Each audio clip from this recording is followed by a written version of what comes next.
In today's video, I'm going to teach you how to find your Airtable base ID and use it in your API or automation setup if you're connecting Airtable to another tool. One of the most important pieces of information you'll need is the base ID. This is the unique identifier for a specific Airtable base, and it helps your integration point to the correct workspace data. In this walkthrough, I'll show you exactly where to find it and how to use it correctly. To begin, open Airtable and go to the base you want to use. Make sure you're inside the exact base connected to the project, integration, or automation you're setting up.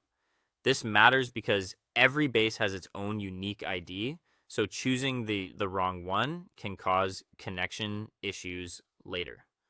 Once you're in the right base, open Airtable's developer page or API documentation page. This is where Airtable provides technical details for working with your bases through the API.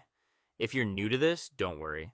You do not need to understand all of the documentation. You're only looking for the section that helps identify your base. After that, choose the correct base from the list shown on the API page. Airtable typically displays the bases available to your account, so take a moment here and confirm that the name matches the one you opened earlier. This simple double check can save time and prevent you from copying the wrong ID. Now look for the base ID. In most cases, it starts with app, followed by a string of letters and numbers. That prefix makes it easier to recognize, especially if you're looking through a page with a lot of technical information. Be careful not to confuse it with other values, URLs, or table identifiers that may also appear on the page. Once you've found the base ID, copy it carefully. It's a good idea to copy the full value exactly as shown without adding extra spaces before or after it. Even a small formatting mistake can cause problems when you use it in another platform. Finally, paste that base ID into your API, integration, or automation setup. This is the step that links your external tool to the correct Airtable base.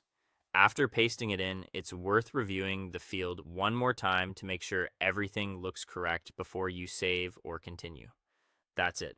You've successfully found and used your Airtable base ID. If you follow these steps carefully, the setup process should be much smoother and more reliable.